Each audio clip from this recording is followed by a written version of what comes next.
Экинчи бөлүм. Эфестеги жыйындын периштесине мындай деп жаз. Оң колунда 7 жылдыз кармап турган жана 7 алтын шамдалдын арасында басып жүргөн Теңир мындай дейт. Мен сенин иштериңди, эмгегиңди, чыдамкайлыгыңды, бузулгандарга чыдай албастыгыңды, элчи эмес болушса да өздөрүн элчибиз деп эсептегендерди сынап көрүп, алардын жалганчы экенин аныктаганыңды билем. Сен көп нерсени башыңдан өткөрдүң. Сенде чыдамкайлык бар. Менин ысымым үчүн иштедиң, чарчаган жоксуң. Бирок менин сага айта турган бир нааразычылыгым бар. Сен биринчи сүйүүңдү таштап койгонсуң. Ошондуктан кайсы жерден жыгылганыңды эстеп, тобо кыл да мурун жасап жүргөн иштериңди жасай бер. Эгерде андай кылбасаң, тобо кылбасаң, анда мен сага жакын арада келем да шамдалыңды ордунан алып таштайм.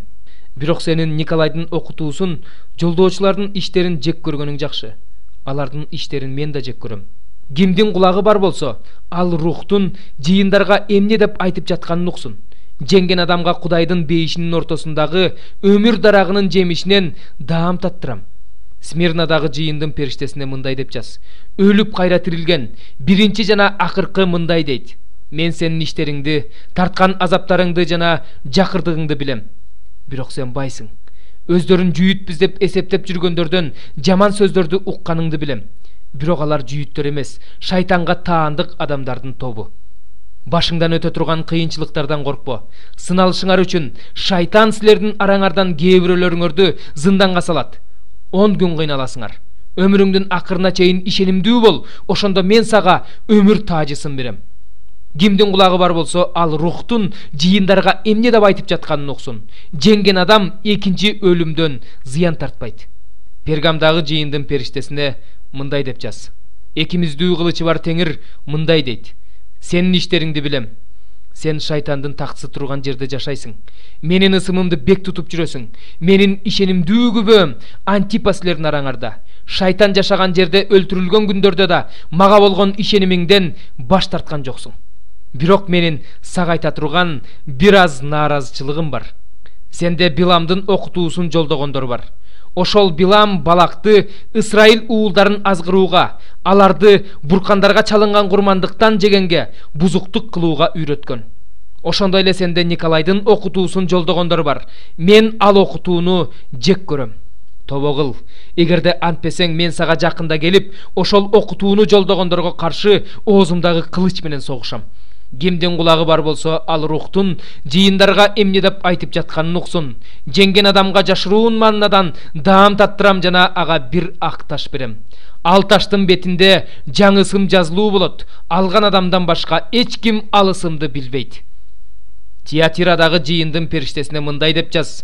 Көздөрү оттун жалындай күйүп турган, буттары жездей жаркырап турган Кудайдын уулу мындай дейт.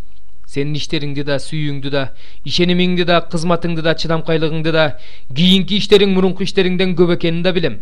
Бирок менин сага айта турган бир аз нааразычылыгым бар.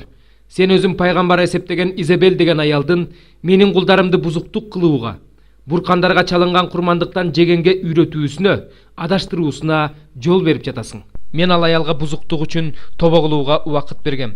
Бирок ал тобо кылгысы келген жок. Ошондуктан мен аны оорутуп төшөккө жаткырам. Эгерде өздөрүнүн иштери үчүн өкүнүп тобо кылышпаса, анда аны менен бирге бузуктук кылгандарды оор кайгыга салам. Анын балдарын өлтүрөм. Ошондо жыйындардын баары менин адамдын ички дүйнөсүн жана жүрөгүн сыноочу экенимди билишет. Ар бириңерге иштериңерге жараша тиешиңерди берем.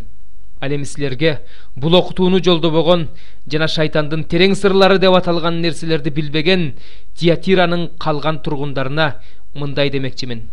Мен силердин башыңарга башка кыйынчылык салбайм. Эмнеңер бар болсо, ошону гана мен келгенче бекем кармап тургула. Ким жеңип чыгып, менин иштеримди аягына чейин аткарса, өзүмдүн атамдан бийлик алганымда эле аны бутпарастардын үстүнөн бийликке коем. Ал аларды темир таяк менен кайтарат. Алар чопо идиш талкалангандай талкаланышат. Ага таң жылдызын берем. Кимдин кулагы бар болсо, ал рухтун жыйындарга эмне деп айтып жатканын уксун.